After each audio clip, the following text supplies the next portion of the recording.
Inilah Injil suci menurut Markus. Pada suatu hari, Yesus memanggil lagi orang banyak dan berkata kepada mereka, "Kamu semua, dengarlah kepadaku dan camkanlah. Apapun dari luar yang masuk ke dalam seseorang tidak dapat menajiskannya. Tetapi apa yang keluar dari seseorang, itulah yang menajiskannya. Barang siapa bertelinga untuk mendengar, hendaklah ia mendengar." Sesudah ia masuk ke sebuah rumah untuk menyingkir dari orang banyak, murid-muridnya bertanya kepadanya tentang arti perumpamaan itu. Maka jawabnya, "Apakah kamu juga tidak dapat memahaminya?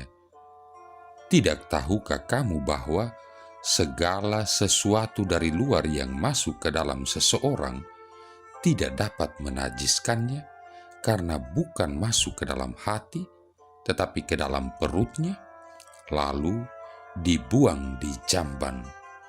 Dengan demikian, ia menyatakan semua makanan halal." Katanya lagi, "Apa yang keluar dari seseorang, itulah yang menajiskannya. Sebab dari dalam, dari hati orang, timbul segala pikiran jahat, percabulan, pencurian, pembunuhan, persinahan, keserakahan, kejahatan, kelicikan, hawa nafsu, iri hati, hujat, kesombongan, kebebalan. Semua hal-hal jahat ini timbul dari dalam dan menajiskan orang." Demikianlah sabda Tuhan. Saudara-saudari yang terkasih, orang-orang Farisi adalah ahli-ahli menyusun berbagai peraturan dan jago dalam mentaati peraturan-peraturan yang berdasarkan tradisi-tradisi kuno. Akan tetapi, untuk sebagian dari mereka, hati mereka jauh dari Allah, para nenek moyang mereka. Kita juga suka begitu, bukan? Kita terkadang atau seringkali mencampur adukan antara kesalehan praktek ritual dengan kesalehan sejati seorang abdi Allah, atau antara mentaati tradisi dengan kemurnian batinia. Apabila menepati peraturan dilihat sebagai tujuan dalam dirinya sendiri dan bukan sebagai pencerminan suatu cinta kasih dan rasa hormat kepada Allah, maka kita kehilangan kehidupan penuh sukacita dan damai sejahtera yang dijanjikan oleh Kristus. Memang sangat mudahlah untuk percaya bahwa ada tembok yang memisahkan antara hati kita dan tubuh kita, antara diri kita yang terdalam dan tindakan-tindakan kita. Akan tetapi, Allah menciptakan kita sebagai pribadi-pribadi yang satu dan tak terpisah-pisah, unified persons, dengan tubuh yang dirancang untuk mengungkapkan apa yang ada di dalam hati kita, dan hati kita secara intim dikaitkan dengan relasi-relasi kita dengan dunia. Allah sungguh prihatin dengan hati kita, dan Ia sungguh meminati secara mendalam cara kita berelasi dengan orang lain.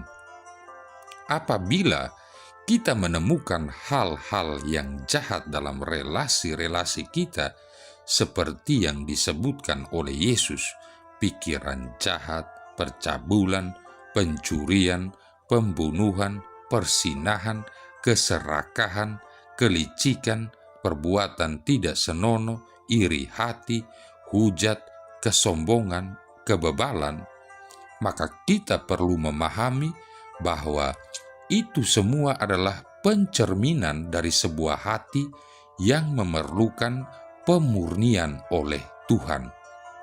Apabila kita memperkenankan hal-hal jahat ini masuk ke dalam relasi kita dengan orang-orang lain, maka kita terus membawa ketidakmurnian ke dalam hati kita.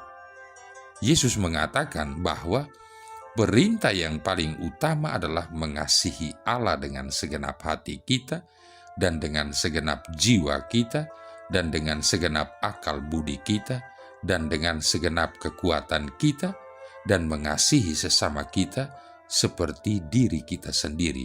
Markus bab 12 ayat 28-31. Apabila kasih yang demikian yang menjadi fokus kita, maka kita berada dalam jalan menuju kemurnian hati.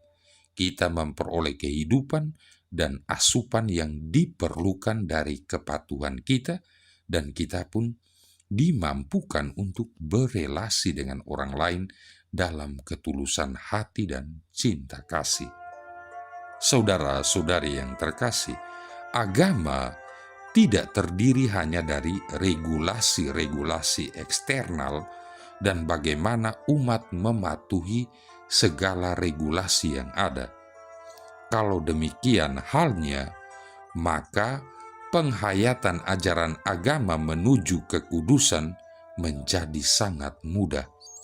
Akan jauh lebih mudah untuk menahan diri tidak memakan makanan dan atau meminum minuman tertentu, serta mencuci tangan dengan cara-cara tertentu, daripada tindakan nyata mengasihi orang-orang yang tidak mengasihi kita, bahkan membenci kita, juga orang-orang yang tak pantas untuk dikasihi menurut pandangan masyarakat pada umumnya, atau menolong orang-orang yang memerlukan bantuan dengan pengorbanan, katakanlah biaya berupa waktu kita, uang kita, kenyamanan, serta kesenangan kita.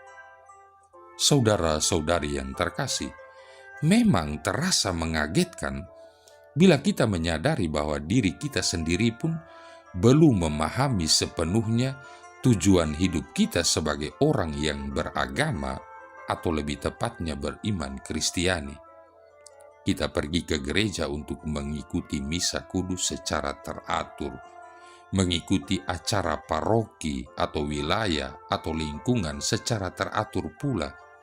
Namun segala hal itu adalah hal-hal yang bersifat eksternal. Semua itu hanyalah sarana guna mencapai tujuan kita, yakni memenuhi panggilan Allah kepada kekudusan lewat proses pemuritan yang berkesinambungan. Artinya, juga melakukan pertobatan terus-menerus. Hidup beriman sebagai seorang Kristiani menyangkut relasi dan suatu sikap dalam menghadapi Allah dan sesama kita.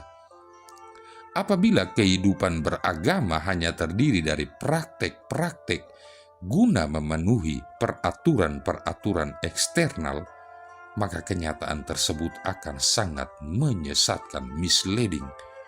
Banyak orang menghayati atau menjalani kehidupan yang nyaris tanpa celah dilihat dari hal-hal eksternal. Namun, orang-orang itu menyimpan hal-hal yang paling buruk dan jahat dalam hati dan pikiran mereka. Yesus mengajarkan bahwa apa yang dilakukan seseorang secara eksternal tidaklah dapat menghapuskan segala yang kotor dan jahat dalam hati dan pikirannya.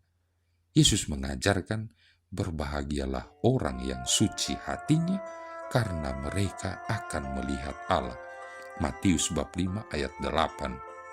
Saudara-saudari yang terkasih, yang penting di mata Allah bukanlah bagaimana kita bertindak, melainkan mengapa kita melakukan tindakan tertentu. Bukan pula apa yang sesungguhnya kita lakukan, melainkan apa yang menurut hati kita ingin lakukan. Atau menurut Santo Thomas Aquinas, manusia melihat tindakan, namun Allah melihat niat atau intensi. Inilah ajaran Yesus bagi kita semua. Janganlah kita menamakan diri kita baik hanya karena kita mematuhi segala peraturan agama yang berlaku. Dalam sebuah doanya, Santo Fransiskus dari Assisi mengatakan bahwa Allah lah segala kebaikan, paling baik, seluruhnya baik. Hanya Allah sendiri yang baik. Namun dengan rendah hati, kita dapat mengatakan diri kita baik hanya apabila kita yakin benar bahwa hati kita suci murni, sebagaimana dikatakan oleh Yesus dalam khotbah di bukit, seperti yang dikatakan Matius bab 5 ayat 8. Hal ini berarti akhir dari kesombongan yang seringkali masih melekat pada diri banyak umat beriman karena kecenderungan manusia untuk berdosa. Inilah juga alasan sangat mendasar mengapa kita masing-masing layak dan pantas untuk berdoa kepadanya, Tuhan, kasihanilah aku orang yang berdosa. Markus bab 10 ayat 47 ayat 49. Marilah berdoa. Allah Bapa Maha Bijaksana, himpunlah kami bersatu dengan putra-Mu dan yakinkanlah kami bahwa kebijaksanaan-Mu lah yang akan menyelamatkan dunia. Dengan pengantaran Yesus Kristus putra-Mu Tuhan kami, yang bersama dengan Dikau dalam persatuan Roh Kudus hidup dan berkuasa, satu Allah sepanjang segala masa. Tuhan memberkati kita sekalian, Bapa, Putra, dan Roh Kudus.